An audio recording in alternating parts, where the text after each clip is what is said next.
Ay, bagong adlaw, maning kamot na putani, pag makakwarta, mahurag yapon kinabuhi Saan taman, kailangan nato ng trabaho Mauman. Nagsultian ta makauli sa tong pamilya nga buhi ug kumpleto. Tagasulod jud nako dire. Mura kog nagpaduol sa kamatayon. Dagi ko ganahan ani Brad. Pero wa man tay lakay mapilian. Tira na, Jis, dili yung pagkina ni kagrabe. Kailangan kung kayo nato ng trabaho No na, yung pamilya. Imong anak, para nila ni tanan. Di ba naman po tayo safety protocol? Linog! Linog! Tamang! Linog! Paggawas na mo! Dali! Tabang ako tayo laipit! Forman, tabang si Ruel laipit! Di na siya pa yung dibihan dire! Ito na!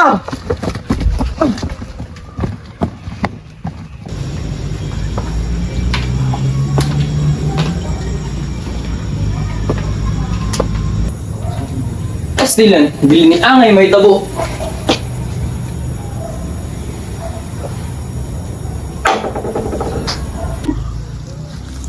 Sir! Naku, di ma yung balita. Unsa naman sad? Nga nasa'y disgrasya? Yes, sir. Isa sa tong trabante na tatugan niyang tilog dakong bato. Grabe king pinsala, sir. Pila naman na disgrasya karong bulan Di ni pwede maibawan sa uban.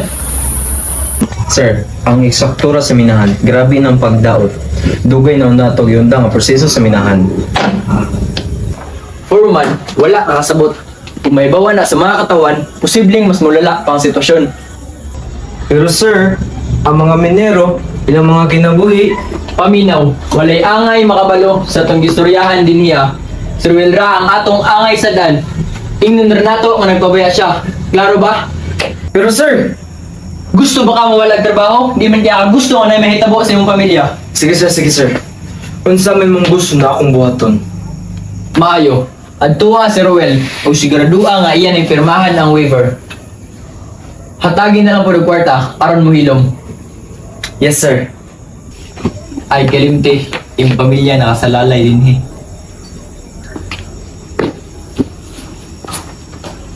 Silo ako Ruel, pero mas daghang maapektuhan kung maguba kining kumpanya.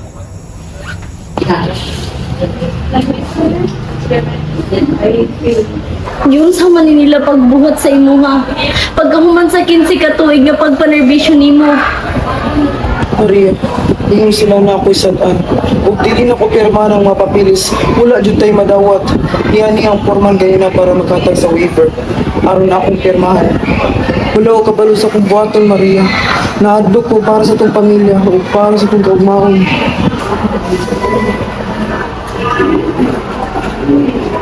Sir Well, naana ang mga resulta sa imuhang matas. Sir Well, dili maayo ang resulta. Ang chemical nga na-expose sa imuha sunod sa kadaghang katuigan nimo pagpangabaho dito kay nakadaot na sa imuhang bagat. Daghan na pud ming naobserbahan ng mga minero nga parehas at sintomas. Unsa? Unsay chemical? Wa jud sila niingon ani. Grabe, sa 15 ka tuig sa akong kinabuhi. Karon, unsaon naman ninako? Dili ko katuon na mabuhat na ako ni. Basig mahibalan nila. Mabot na kong trabaho o basig mas lala pa. Pero di na gyud kaya sa ako ang konsensya. Mao ni ang mga report sa security, chemical analysis ug ang pagtabon sa mga aksidente. Napilistahanan sa mga empleyado nga nasakit tungod sa chemical nga wala gitabangan sa kumpanya. Diyos ko, mas grabe ba man dahil ni? Unsa na ni kadugay ka padayon? Pila na ka mga tao ang naapektuhan? Dugay na kaayo. Hapit ng usa ka dekada. Daghan na ang nasakit. Ang uban wala na. Apan karon, na nakaebidensya. Palihog Miss Nicole. Ipadayag ang kamatuoran. Alang sa tanan.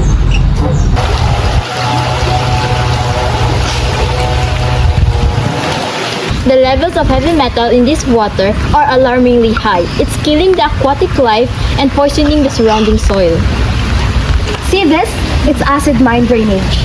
The effect of this on the ecosystem could last for decades, if not longer. Pila na kadekada ng isda kong pamilya diriya. Pero karon kasi isa ka isda wala naman kakita. I'm sorry, sir, but this is a direct cause of the nearby mining operations. The chemicals they use are seeping into the groundwater and contaminating the river.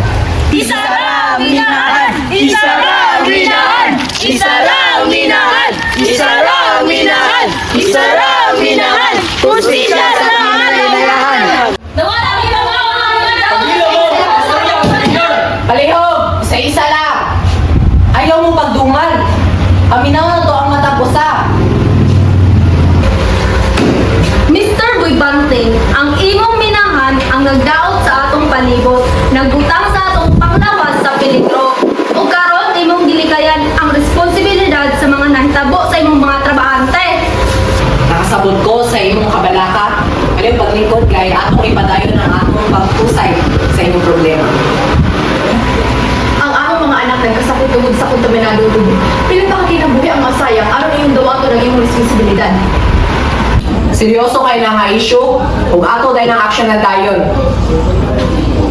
Nawalan og trabaho ang akong bana tungod sa makadaot nga epekto tungod sa minahan. Kinsa na may mubuhi sa among pamilya karon?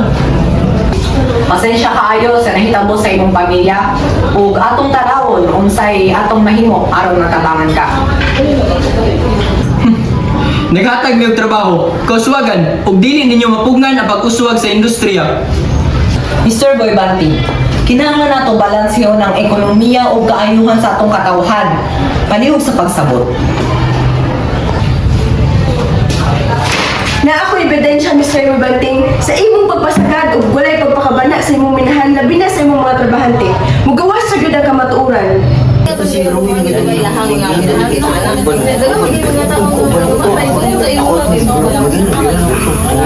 Salamat sa Ginoo. Isirada na dyan nilang mina. Dili na madaot ang atong yuta. Tinuod pre, dugay nang tanang tabo. Pero karon, unsaon naman ni nato? Bisan lisod, mas maayo ni kaysa magpadayon og pagkadaot ang atong kinaiyahan o panglawas. Sakto ka na, ang akong anak, terminal lang gasakit tungod sa hugaw na tubig. Dili na jud ko gusto na mausab pa na. Muyon ako nimo ni anak, kung mangita taglaing pamaagi aron mabuhi. Naay trabaho nga dili makadaot sa palibot. Maayong gabi ka natong tanan. Ang kumpanya mo hunong nasa operasyon sugod karon dayon. Ang inyong sweldo sa isa ka semana ihatag karong Sabado puhon. Isa na nga si Mana Sildo, pagkadaotan na nandiyon nila. Unsa man mahitabo sa pamilya, sa mong anak?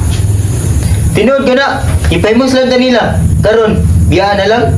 Dugay na kayta nag-anto sa ilang pagpanglupig. Karon nga nahayag na ang ilang binuhatan, maura na ilang ihatag. Ang kumpanya. Ang kumpanya walay pagpagabana. Kinahanglan na mo og hustisya. Responsibilidad! Hustisya! Responsibilidad! Hustisya! Kalmahin ninyo palihog lang.